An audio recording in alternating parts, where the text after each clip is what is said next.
વર્ણિવેશરમણીય દર્શનમ મંદહાસરુચિરાનનાંબુજમ પૂજિતમ સુરુ નરોત્તમૈર્મુદા ધર્મનંદનમહં વિચિંતયે. અસતોમા ષટ્ગમય તમસોમા જ્યોતિર્ગમય મૃત્યુર્મા અમૃતમ ગમય. ઓમ શાંતિ શાંતિ શાંતિ.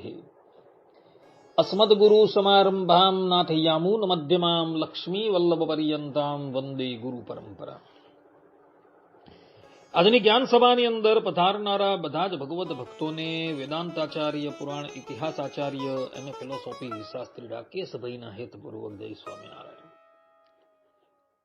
ભક્તો, આજની આ જ્ઞાન સભાની અંદર આપણે બધા ચૈત્ર સુદ નવમીના દિવસે આવતી રામનવમીનું વ્રત કરવાથી કેટલી એકાદશી કર્યાનું ફલ પ્રાપ્ત થાય, આ વિષય પર થોડી વાત શ્રવણ કરશું. તો બધા જ શ્રોતાગણો ધ્યાનપૂર્વક આ પ્રવચન શ્રવણ કરે અને એને આત્મસાત કરી લે.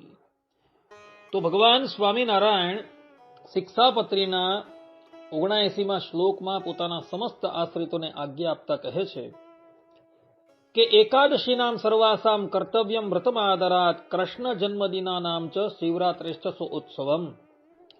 અર્થાત કે સર્વ જે એકાદશીઓ તેમનું વ્રત જે તે આદર થકી કરવું તથા શ્રી કૃષ્ણ ભગવાનના જે જન્માષ્ટમી આદિક જન્મ દિવસ તેમનું વ્રત જે તે આદર થકી કરવું તથા શિવરાત્રીનું વ્રત જે તે આદર થકી કરવું અને તે વ્રતના દિવસે મોટા ઉત્સવો કરવા. આ પ્રમાણે ભગવાન સ્વામિનારાયણે પોતાના સમસ્ત આશ્રિતોને એકાદશી તથા જન્માષ્ટમી આદિક તથા શિવરાત્રી આદિક વ્રત કરવાની આજ્ઞા આપી છે.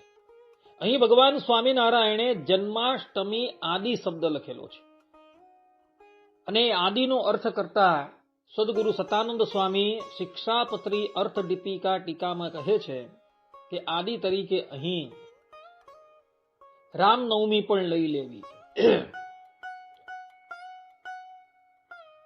તો એક ભગવત ભક્તએ મને પ્રશ્ન કર્યો કે શાસ્ત્રીજી, રામનવમીનું વ્રત કરવાથી મનુષ્યને કયા ફલની પ્રાપ્તિ થાય છે, એ વિષય પર આપ થોડો પ્રકાશ કરો. તો સ્કંદ પુરાણના વૈષ્ણવ ખંડમાં કાર્તિક સ્વામી સાવરણી મનુને કહે છે કે રામ નવમ્યામ ઉપોષ્યૈવ ભક્ત્યા રામમ પ્રપૂજયેત એકાદશી સતૈષ્તુલ્યમ ફલમ પ્રાપ્નોતિ માનવઃ. અર્થાત કે જે ભક્તિપૂર્વક રામનવમીના દિવસે ઉપવાસ કરીને ભગવાન શ્રી રામની પૂજા કરે છે તે મનુષ્ય 100 એકાદશી કર્યાના સમાન ફલને પ્રાપ્ત કરે છે. એક બાજુ 100 એકાદશી કરવામાં આવે અને બીજી બાજુ રામનવમી વિધિ વિધાનથી કરવામાં આવે તો એ રામનવમીનું વ્રત કરનારો 100 એકાદશી કર્યાના ફલને પ્રાપ્ત કરે છે. પદ્મપુરાણના પાતાળ ખંડમાં કહેલું છે કે રામ જન્મ દિને પુણ્યમ યત કૃતમ શ્રદ્ધયાન્વિતઃ એકાદશી સહસ્રસ્ય ફલમ પ્રાપ્નોતિ માનવઃ. અર્થાત કે રામ જન્મના દિવસે એટલે કે રામનવમીના દિવસે જે શ્રદ્ધાપૂર્વક પુણ્ય કર્મ કરે છે તે મનુષ્યને 1000 એકાદશી કર્યાનું ફલ પ્રાપ્ત થાય છે. એ દિવસે જે પણ કોઈક વ્યક્તિ દાન કરે છે, ભગવાનનું ભજન કરે છે, તો એ પ્રમાણે સત્કર્મ કરનારાને 1000 એકાદશી કર્યાના ફલની પ્રાપ્તિ થાય છે. ભવિષ્ય પુરાણમાં ભગવાન વેદવ્યાસજી કહે છે કે રામનવમી વ્રતમ પુણ્યમ સર્વ પાપ પ્રણાશનમ એકાદશી વ્રતમ ફલાત કોટી ગુણ્યધિકમ સ્મૃતમ. અર્થાત કે રામનવમીનું વ્રત સર્વ પાપોનો નાશ કરનાર છે અને એકાદશી વ્રતના ફળથી કરોડો ગણું અધિક કહેવાયું છે.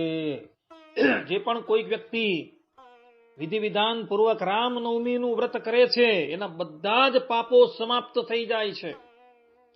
અને આ રામનવમીનું વ્રત કરોડો એકાદશી કરતા પણ વધુ છે. એ પ્રમાણે ભગવાન વેદવ્યાસજી કહી રહ્યા છે. તો જે લોકોએ પોતાના સમસ્ત પાપોને સમાપ્ત કરી શુદ્ધ થઈ ભગવાનના ધામમાં પ્રવેશ કરવો હોય તો એવો રામનવમીનું વ્રત વિધિ વિધાન પૂર્વક કરે. આ રામનવમીના દિવસે પોતાની બધી જ ઇન્દ્રિયો પોતપોતાના વિષયમાંથી નિવૃત્ત કરી ભગવાનની અંદર લગાવી નિષ્ઠાપૂર્વક આ રામનવમીનું વ્રત કરવું. જો આ પ્રમાણે નિષ્ઠાપૂર્વક રામનવમીનું વ્રત કરે અને આખો દિવસ ભગવાનનું સ્મરણ કરે, ભગવાન શ્રી રામની પૂજા કરે, ઉપવાસ કરે, તો એના બધા જ કિલમિશો સમાપ્ત થઈ જાય અને એને કરોડો એકાદશી ક્રિયાનું ફલ પ્રાપ્ત થઈ જશે. બ્રહ્માંડ પુરાણમાં પણ ભગવાન વેદવ્યાસજી કહે છે કે રામ નવમ્યામ નરઃ સમ્યગ ઉપવાસ પરાયણ અશ્વમેધ સહસ્રસ્ય ફલમ પ્રાપ્નોતિ નિશ્ચિતમ. અર્થાત કે રામનવમીના દિવસે યોગ્ય રીતે ઉપવાસ કરનાર મનુષ્યને 1000 અશ્વમેધ યજ્ઞ જેટલું ફલ પ્રાપ્ત થાય છે. આ પૃથ્વીનો સૌથી ધનાઢ્ય વ્યક્તિ પણ પોતાનું સમસ્ત ધન આપી દઈને તો પણ એક અશ્વમેધ યજ્ઞ કરી શકે નહીં. કારણ કે અશ્વમેધ કરવો એ બહુ મોટી સંપત્તિ ખર્ચ્યા બરાબર છે. પહેલો તો અશ્વમેધ યજ્ઞનો ઘોડો જ આ ધરાતલની ઉપર તમને પ્રાપ્ત ન થાય, અને કદાચ પ્રાપ્ત થઈ જાય તો એની પછાડી એટલી બધી દક્ષિણા આપવી પડે કે જેની કોઈ વાત નહીં. પરંતુ રામનવમીનું વ્રત જો યથાર્થ પ્રમાણે તમે કરી દેવો તો 1000 અશ્વમેધ યજ્ઞ ક્રિયાનું ફલ તમને પ્રાપ્ત થઈ જશે. અગસ્ત્ય સંહિતામાં મહર્ષિ અગસ્ત્ય કહે છે કે રામી વ્રતમ કૃત્વા ભક્ત્યા સંયત માનસઃ એકાદશી સતસ્યાંતે યત ફલમ તન લભેન નરઃ.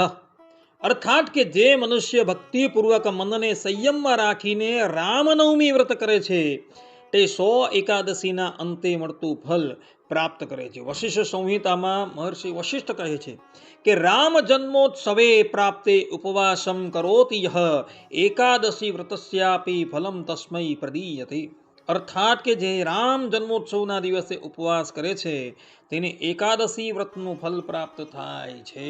આ પ્રમાણે આ બંને મહર્ષિઓએ પણ પોતપોતાની સંહિતામાં કહેલું છે કે જે લોકો રામનવમીનું વ્રત કરે છે એને 100 એકાદશી ક્રિયાનું ફલ પ્રાપ્ત થાય છે.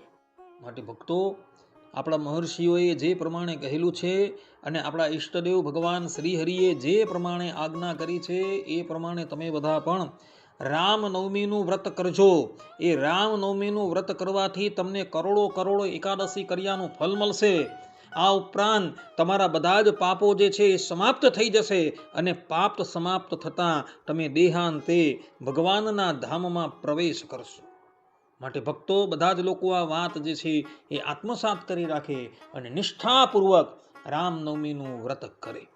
આટલું કહીને હું મારા પ્રવચનને અહીં વિરામ આપું છું. સર્વે સંતુ નિરામયઃ, સર્વે સુખીનો ભવંતુ, સર્વે ભદ્રાણિ પશ્યન્તુ, મા કશ્ચિદ દુઃખ ભાગ ભવેદ. અસ્તુ. જય સ્વામિનારાયણ.